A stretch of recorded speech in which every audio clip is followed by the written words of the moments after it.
बिस्मिल्लाहिर्रहमानिर्रहीम। अस्सलाम वालेकुम नाज़रीन, उम्मीद करता हूँ आप सब खैरियत से होंगे। वफाकी दारुल हुकूमत इस्लामाबाद में आज फिर एक अहम दिन रहा है। गुज़िश्ता रोज़ तो सदर आरिफ अलवी ने जो ऑफिशियल सीक्रेट एक्ट जो था उस पर साइन करने से, दस्तखत करने से इनकार कर दिया था। उन्होंने कहा था कि इस पर दस्तखत जो हैं वो मैंने नहीं किए। सदर आरिफ अलवी की अगर बात की जाए तो सदर आरिफ अलवी साहब के साथ भी एक बहुत बड़ा ड्रामा हुआ है। सदर आरिफ अलवी साहब ने बकौल उनके कि उन्होंने इस बिल पर दस्तखत नहीं किए थे और अपने अमले को कहा था कि इस बिल को वापस कर दिया जाए। खुद सदर आरिफ अलवी के उन्हें मीडिया से पता चला कि ऑफिशियल सीक्रेट एक्ट जो था वो तो साइन हो चुका है और मीडिया पर यही खबरें चल रही हैं कि सदर की मंजूरी भी हो गई है। उन्होंने अपने फिर उस अमले के अरकान को वापस बुलाया। उनसे जब पूछा तो वो आएँ बाएँ शाएँ करने लगे और सदर आरिफ अलवी को यही कहने लगे कि हमने तो वापस कर दिया है। उसके बाद सदर आरिफ अलवी को सोशल मीडिया पर, ट्विटर पर आकर बयान देना पड़ा, आकर अपनी तहरीर में कहना पड़ा कि खुदा गवाह मैं इस बिल पर दस्तखत करने में शामिल नहीं हूँ। उसके बाद मुल्क भर में हंगामा खड़ा हो गया। सियासतदान जो हैं रिटायर हो चुके हैं, साबिक हो चुके हैं, उन सब की जानिब से यही मुतालबा किया गया कि सदर साहब दस्तखत करें और सदर साहब इस्तीफ़ा दें।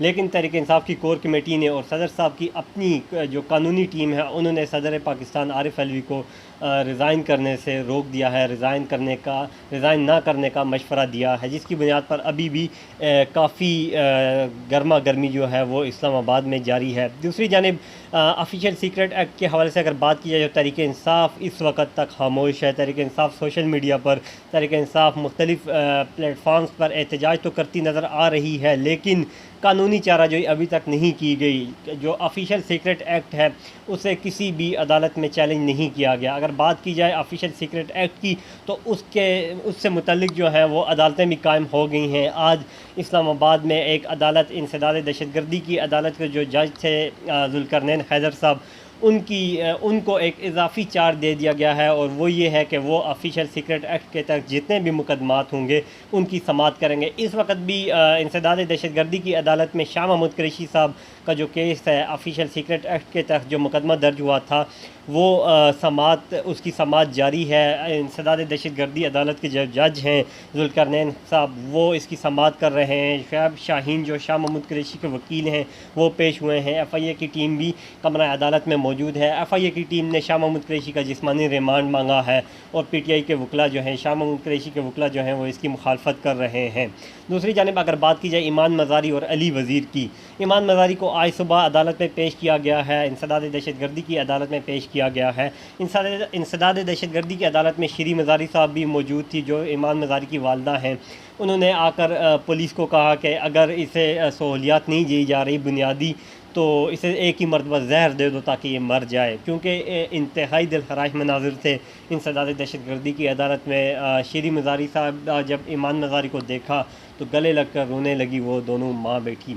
उसके बाद अगर बात की जाए रिमांड की तो इंसदाद दहशतगर्दी अदालत में अली वज़ीर और ईमान मज़ारी को पेश किया गया है और जज साहब से उनके जो है 10 दिन के रिमांड की इस्तदा की गई थी, लेकिन कमरा अदालत में जज साहब ने जो फ़ैसला दिया है वो 3 दिन का रिमांड जो है वो मंजूर किया है। तो उनका 3 दिन का रिमांड मंजूर हो गया है और उन्हें पुलिस के हवाले कर दिया गया है। ईमान मज़ारी से हमारी बात हुई है, उनसे तशद्दुद के हवाले से पूछा गया है तो ईमान मज़ारी ने यही कहा जी कि मेरे पर तशद्दुद कोई भी नहीं हुआ, लेकिन कल जब मैं बेहोश हुई, धूप में मुझे बिठाए रखा और मैं बेहोश हुई तो मुझे सेल में बंद कर दिया गया, जेल में बंद कर दिया गया और उसके बाद जब मैं होश में आई तो मैंने इस्तदा की, मैंने रिक्वेस्ट की कि मुझे डॉक्टर की ज़रूरत है, डॉक्टर को बुलाया जाए और उसके बाद ही डॉक्टर को बुलाया गया है। इंसदाद दहशतगर्दी की अदालत में इन दोनों का भी 3 दिन का रिमांड मंजूर हो गया है। दूसरी जानिब सुप्रीम कोर्ट में भी एक पटिशन दायर की गई थी तहरीक इंसाफ की जानिब से, वो ये कि इमरान खान को जो तोशाखाना केस था इसके अलावा जो दीगर मुकदमात थे उनमें उनकी ज़मानतें मुस्तरद की गई थी, उनमें उनका जो मुख्तलिफ़ अदालतों के जो फ़ैसले हैं उन्हें कालअदम करार दिया जाए, उनकी ज़मानतें जो हैं वो बहाल की जाएँ। लेकिन सुप्रीम कोर्ट ने इस दरख्वास्त को जो तहरीक इंसाफ की जानिब से जमा करवाई गई थी इस पर एतराज़ लगा कर वापस कर दिया है और अपने एतराज़ में सुप्रीम कोर्ट ने यही कहा है कि ये जो एतराज़ात लगाए, ये जो दरख्वास्त जमा करवाई गई है ज़मानतों के हवाले से, ये मुतल्लिका अदालतों में ही पहले जमा करवाई जाए और मुतल्लिका अदालतों से ही रुजू किया जाए, उसके बाद सुप्रीम कोर्ट में रुजू किया जा सकता है। इस वजह से तहरीक इंसाफ को अब सुप्रीम कोर्ट से ये एतराज़ लगाया गया है उनकी दरख्वास्त पर कि जो इमरान खान की ज़मानतें हैं पहले मुतल्लिका अदालतों में इनको जमा करवाया जाए, मुतल्लिका अदालतों में ही इनको चैलेंज किया जाए। तो इमरान खान की जो रिहाई की खबरें हैं वो ताहाल झूठी साबित हो रही हैं। इमरान खान की रिहाई मुमकिन नज़र नहीं आ रही, क्योंकि सुप्रीम कोर्ट में भी पीटीआई को आज कोई रिलीफ नहीं मिला और सुप्रीम कोर्ट ने ही उन्हें मुतल्लिका अदालतों से ही रुजू करने का आर्डर दिया है।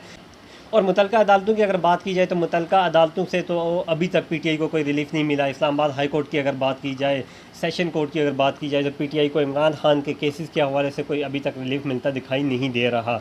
दूसरा, अगर तोशाखाना के हवाले से बात की जाए तो कल सुप्रीम कोर्ट में इसके की समाअत ज़रूर होगी और देखते हैं कि कल सुप्रीम कोर्ट की समाअत में क्या होता है।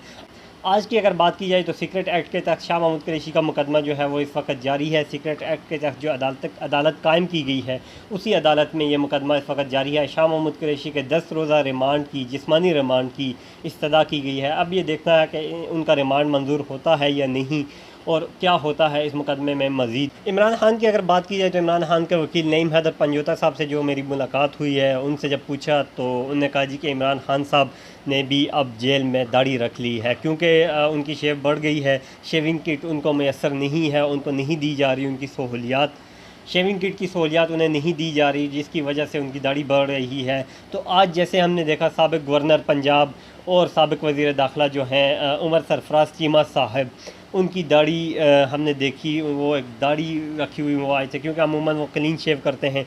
लेकिन आज जब उन्हें अदालत में पेश किया गया तो व्हील चेयर पर मौजूद थे और उनकी दाढ़ी भी अच्छी खासी बड़ी हुई थी।